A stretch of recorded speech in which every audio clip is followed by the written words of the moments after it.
विवेक ओबरॉय ने हाल ही में एक पॉडकास्ट किया है और इस पॉडकास्ट में उन्होंने जो बातें कही हैं उसकी वजह से एक बार वो फिर से चर्चा में आ गए हैं। इस पॉडकास्ट में उन्होंने बताया कि उन्हें सलमान खान से पंगा लेना काफ़ी भारी पड़ा और उन्हें अंडरवर्ल्ड से भी धमकियां मिली।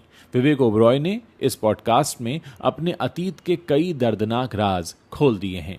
सभी जानते हैं कि 2000 के दशक में विवेक ओबरॉय ने एक होनहार एक्टर के रूप में अपने करियर की शुरुआत की थी, लेकिन उनकी सफलता की कहानी बहुत जल्द विवादों में बदल गई जब उनका सलमान खान के साथ टकराव हो गया। एक प्रेस कॉन्फ्रेंस में सलमान के खिलाफ बयान देने के बाद विवेक को न केवल बॉलीवुड से बैन कर दिया गया, बल्कि उन्हें अपनी पर्सनल लाइफ में भी कई गंभीर चुनौतियों का सामना करना पड़ा। हाल ही में विवेक ने एक इंटरव्यू में अपने उस कठिन यात्रा के बारे में बात की है जिसने उन्हें मानसिक और भावनात्मक रूप से बहुत नुकसान पहुंचाया था। विवेक ओबरॉय ने बताया कि सलमान खान से विवाद के बाद उन्हें अंडरवर्ल्ड से धमकी भरे कॉल्स आने लगे। अपनी बातचीत के दौरान उन्होंने कहा, मैं अपने करियर में संघर्ष कर रहा था और आर्थिक तंगी से जूझ रहा था। मुझे अंडरवर्ल्ड से कॉल्स आते थे जो मुझे धमकाते थे। ये मेरे और मेरे परिवार के लिए बेहद डरावना समय था।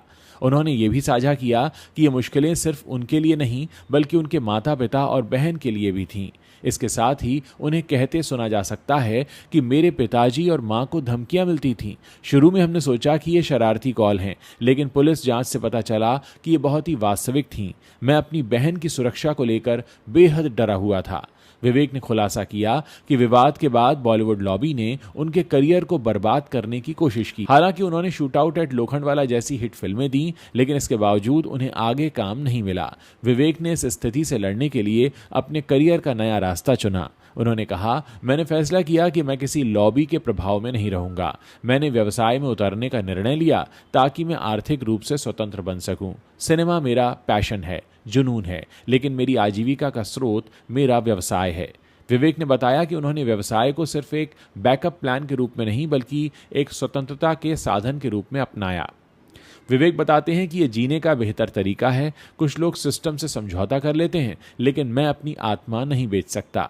व्यवसाय ने मुझे न केवल आर्थिक स्थिरता दी बल्कि दूसरों के लिए रोजगार के अवसर भी प्रदान किए। दोस्तों, यहाँ विवेक के कहने का मतलब यह है कि क्योंकि उनकी जेबें भरी हुई थीं, ऐसे में उन्हें समझौता करके कोई छोटे रोल्स करने की जरूरत नहीं पड़ी। आज वो फिल्मों में तभी काम करते हैं जबकि वो उस रोल से पूरी तरह संतुष्ट होते हैं। बाकी अपनी रोजी रोटी चलाने के लिए उनके पास एक अच्छा खासा बिजनेस है जिसके जरिए उनके सारे खर्च चलते हैं।